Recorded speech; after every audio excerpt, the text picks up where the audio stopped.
tonight. Obviously, the burial of the COS late Abakari happened, and a lot of conversations and questions came up from after that burial. One of which was, how have we been releasing the corpses of those who have the fatalities of COVID-19 to their families? And if we have been doing that, have we been following that, the NCDC procedure, or have the state been cremating or burying these corpses themselves? Thank you very much, Mariah. The NCDC has a protocol for burial and for corpse release. Once somebody has passed on, the body has to be contaminated. Okay. Once the body is decontaminated, the body can be released to the family for burial. Okay. And they have some specific manners of approach for that burial, which the family have to follow to bury the individual. That's all I know about it. But there's no reason to cremate anybody in Nigeria. Okay. So is this the same protocol for all bodies, all dead bodies that died due to this, or just an exception for the COS? Yeah, of course. All of them follow this particular protocol in order to forestall the transmission of the virus. So that means you're confirming that all the bodies that have, all the people that have died due to this virus were handed over to their family members after the contamination? I cannot say that for sure, but what I'm saying is that I know that there's a protocol that once the bodies have been decontaminated, they will be released to the family. Okay, let's go back to the numbers we're seeing in Lagos State.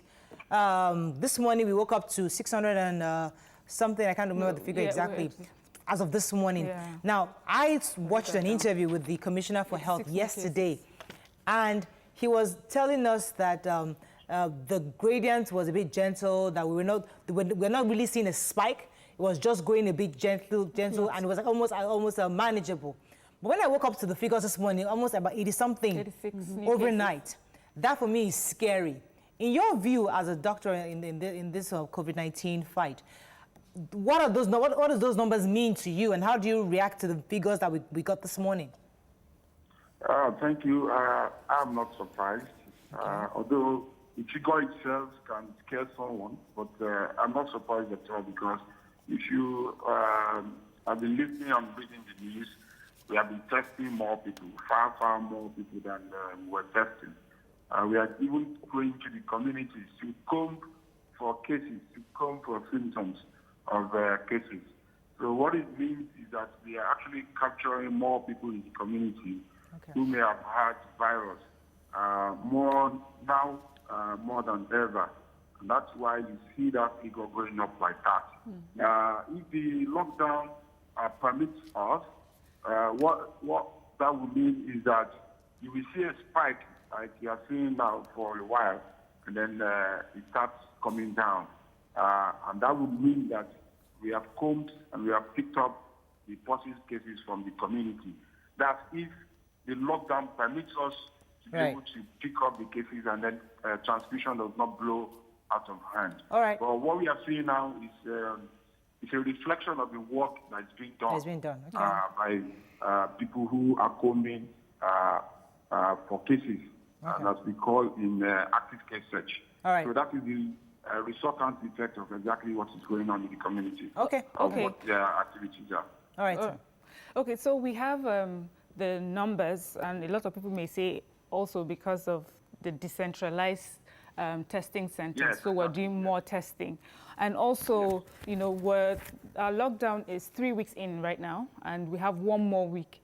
Do you think what we have, 1 more week, is enough to sort of quell the spread or reduce the spread, and then we can start our lives normally again, or even not normally, just we're able to, you know, move about a bit less restrictively in a week or 2? Yes, actually, as it is right now, it's hard to say, because things can change overnight. Things change in 1 hour, things change in 2 hours when it comes to this virus. But all things being equal, we are catching up with the virus by doing active case search and decentralizing the test centers to all the LGAs. So we are catching up with the virus, and we are catching people that are positive in the community. Right. But we also need to be wary that we don't get one particular case that can spread the virus in the highly or densely populated area, which will change the narrative, which can change the narrative again. So 1 week, yes, but whether it's enough or not, it's really hard to tell. Okay. Just a slight worry, Doctor. The primary healthcare centers that have been deployed as test centers now, are they generally test centers or just a section of them so people know in case, these are the first places to run to when you have other ailments, other health issues? So is it the entire primary healthcare center or just a section of it, just for clarity, so people are calm and are able to go about? Okay. The information that is going out is that they are test centers, but they are actually not test centers. Oh. They are sample collection sites. Oh. They are also termed walk-in sites. And in all the LGAs, they are not all in the primary care centers. There are some of them that are done in the secretariat of those LGAs. There are some of them that are done in an open field of those LGAs. Some of them who use their primary centers are those who have enough space with an ambience in their compound or in the compound of the primary care center. So if you find out that any of the primary care centers have a working site in their compound, it's just a section of the primary care center.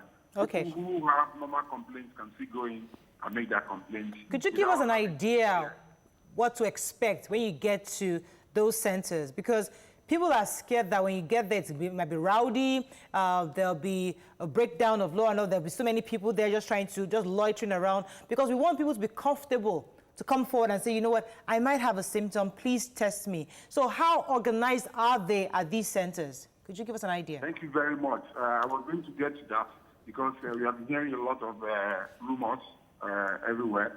The test centers are not rowdy at all. Okay. Like I said, the people who ought to go there are people who actually have symptoms. So we have people in the community who are mobilizing and still searching for people who have cough, fever, and breathlessness. Mm-hmm. If you have all of these or one of these, you are required to go to that working site and get your samples collected.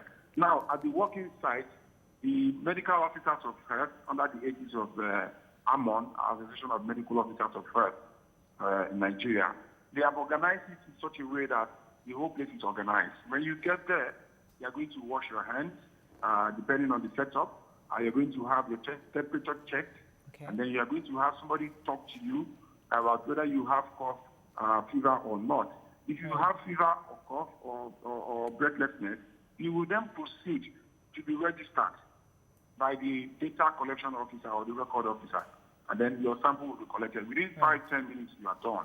And like we are all aware, they're not sharing rice or gari or remote there, so everybody is not sitting there. So all right, let me get a few more questions for you. Yes. So in fighting COVID-19, there's also the part of people are asking about like vaccine, and we hear globally, different kinds of experimental trials going on. I think most recently we've heard about the blood from those who have recovered from COVID-19, and maybe the antibodies may be able to help other patients. I'm wondering if there's anything we're doing locally, to look in experimenting, or do we have any trials to see what sort of vaccines we're coming up with, what sort of treatments? Yes, of course. Nigeria is not behind in that. Okay. Locally in Nigeria, we are also working on the blood of the individuals who have recovered. I'm not at liberty to disclose everything they're doing, but I can assure you that everyone who has recovered has given out blood for testing and for controlled trial and all that. So work is being done locally as well, and work is being done everywhere in the world to get a cure to this virus and to get a vaccine to this virus. And Nigeria is not left behind. Some people are dedicated to that effect. And one of the reasons why people who are recovered are not quickly discharged is because of this factor that we are just talking about. Right. Okay. Okay. So I don't know if you don't know, you'll be able to answer if in the local governments where they have higher cases, that the government there or the local government chairman there have been able to put in measures to curb the spread within those local governments. In Ethiopia, for instance, if you can verify if they are now on Lagos mainland, no, Lagos Island? Mainland. Okay, Lagos Island or Lagos mainland, if there are now hand washing centers to curb the spread, because, you know, of course, market food centers are still open. Yes, like I said earlier, in each local government, there's a medical officer of health that sees the affair of primary care activities in that local government. And they are putting a lot and are putting in a lot. When I was on the show, I mentioned some of the things they were doing, which included contact tracing, surveillance, and all that. And some of the things they also do is awareness creation. Awareness creation is also a strong point of their activities. And they have a hierarchy of officers that are responsible for all this. They have, each local government or LCDA has a health education officer who reports to the medical officer of health. Now, we have some structures within the community, the CDC, the PDA, the Social Mobilization Committee, the Warded Committee, and a gamut of them. And those are the people that is used to pass information, create awareness. Now, on infrastructure level, of course, we know that hand washing is very key to this response. So a lot of us are creating areas where people can wash their hands. Right. And when we cannot do that, they have to provide the bucket taps that people can use temporarily. Sorry, I have to cut you down because I have to run off, but I have one final question for you. Lagos State, many people have complained of the fact that there's some hospitals taking high-profile COVID-19 cases. People are scared of even approaching any hospital at all. And Lagos has come out to say they've accredited some specific hospitals to be able to maybe carry out the test or care for certain people. Can we get a list of these hospitals so that people are aware that these are the hospitals that are accredited by Lagos State government to actually take COVID-19 patients? We don't have that list. Is it possible for us to have something like that? I cannot tell you specifically that Lagos State has accredited some hospitals. Okay. But I can tell you that the Nigerian Medical Association is strongly opposed to private hospitals being used as COVID-19 treatment centers in the state or in the country, because we believe that this can further enhance the spread of the virus. And I can also tell you that the Emergency Operations Center is also opposed to this view. We believe that we are not yet at that stage where private hospitals should be used to treat COVID-19 patients. And when that happens, you will definitely have the list of those hospitals so accredited. Well, as it is right now, the NMA is totally against it. For those reasons I mentioned above. We have the isolation centers which have been expanded. We have holding facilities which are being worked on. If we allow private hospitals to treat COVID-19 patients, they will just collect a lot of money and then they're spreading the virus everywhere. Exactly. So that's not encouraged right now at all. Thank you very much, Dr. Japhet. I have to leave it at that. We've been speaking with the chairman of the Lagos State chapter of the Nigerian Medical Association on COVID-19, Dr. Japhet Olugbogi. Let's go on a break. When we come back, we'll go on to talk about the economy as a result of COVID-19. Stay with us. We'll be right back.